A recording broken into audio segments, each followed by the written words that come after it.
Um, Definitely. Last topic, and it's not going to be an in-depth discussion, but we have to pay tribute to a real icon who passed away last week. John Lewis, Congressman John Lewis, passed away at age I think it 80. was 80. Yeah. Yeah, and to call him a congressman doesn't really do it. That's what he did for the past 30 something years of his life. But this man has been, a civil rights fighter, from he was 17, 18 years old. And, Marching with Doctor.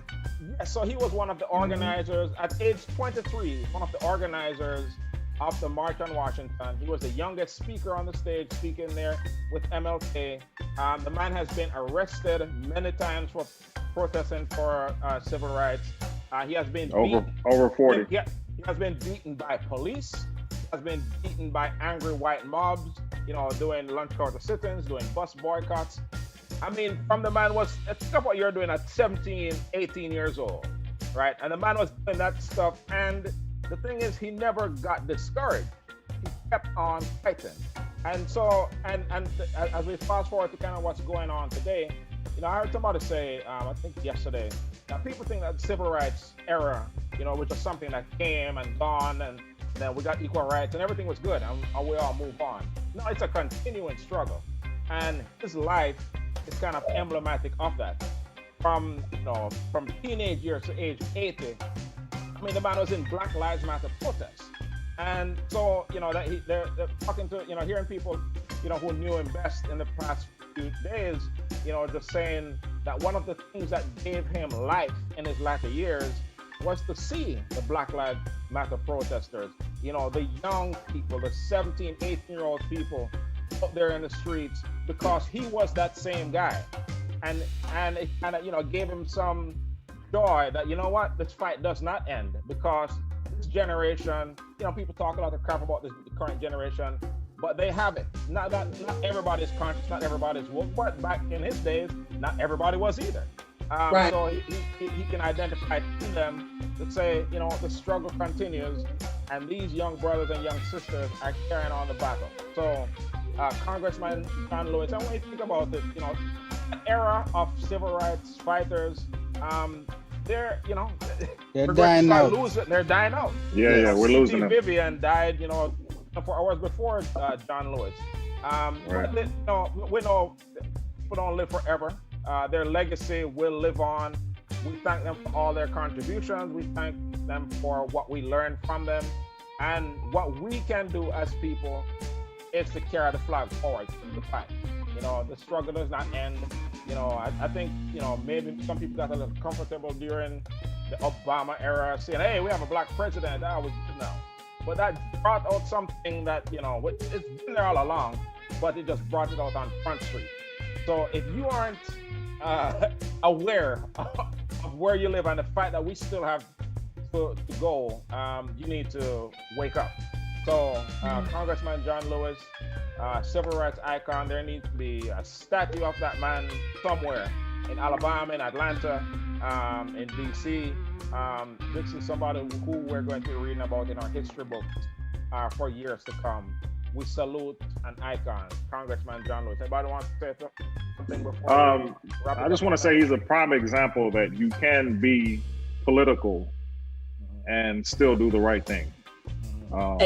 Absolutely. I read all these articles. They say politics isn't political and all this other kind of stuff. But this man, throughout his teenage years, like Chris said, up until the day he died, and a couple of weeks ago,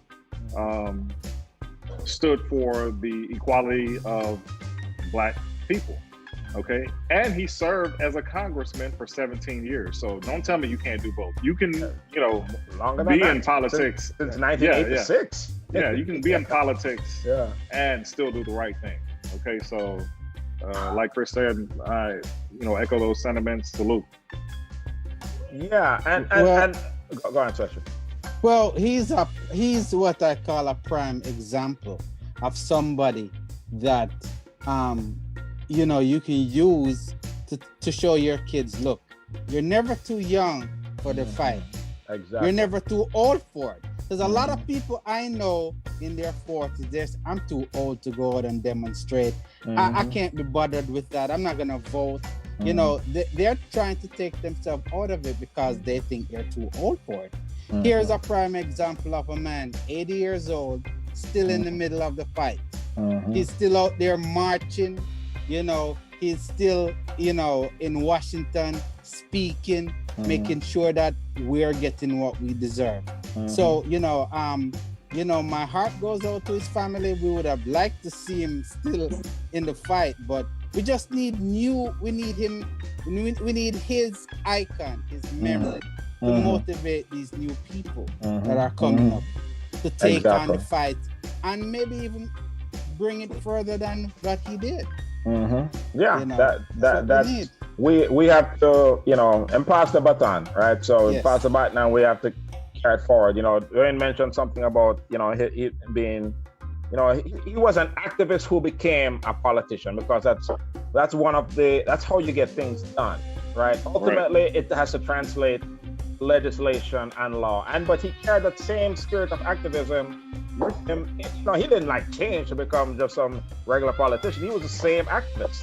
And he cared, you know, and one of the you know, when he got, you know, within an inch of his life, in 1965 on Bloody Sunday,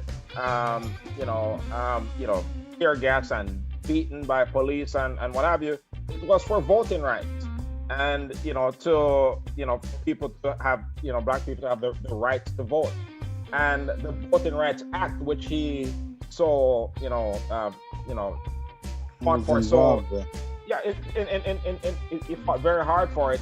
Yeah. And in recent years, the Supreme Court has kind of gutted different aspects of the Voting Rights Act, you know, where states can kind of make their own rules without, without fair oversight. So, you have to have an ID. You have to be present. You can't all mail sorts it of in. different things. And that's kind of what people need to understand. You know, I hear people who are eligible to vote and don't vote. If you just realize what people have gone through to be able to vote, at the end, it doesn't matter who you vote for. But, you know, when you realize the people that have suffered, bled, and died, literally died for your right to vote, get your ass out there and vote. You know, it makes a difference. They take us and our concerns, our issues more seriously the more we vote. And, so and things aren't going to change with one vote. This is a long-term battle. You know, everything I would get fixed. I remember after I became a citizen, the first election I voted in was 2004, you know, with Bush and Kerry. And I was like, oh, there's no way Bush going to win. As terrible a president as he's been, there's no way. So I was excited to go and vote John Kerry lose. I'm like, man, I ain't voting. You know, so but I had to think about it. Look here. But you know what? It's a long-term thing. But you know what? The factor of voting, and one of the things that we allow the media to over-sensationalize is just voting for the presidential election. A lot of people do not realize the power of your local and your state government. Yep. You know, that is true. You know, when it's time to vote, are you voting for school board members? Are you voting for the trustees? You know, are you realizing that, you know, are you voting for the local and state? A lot of people don't get that. They just want to vote for when it's, you know, the president. They vote in the big election. Right. Yeah. I mean, the people who have the most impact on your life is your local committee. So, I mean, I vote in every single election. Me too. You know, sometimes I know the people, sometimes I don't know them, but I'm going out there to vote. As long as they're election I keep, I'm dead.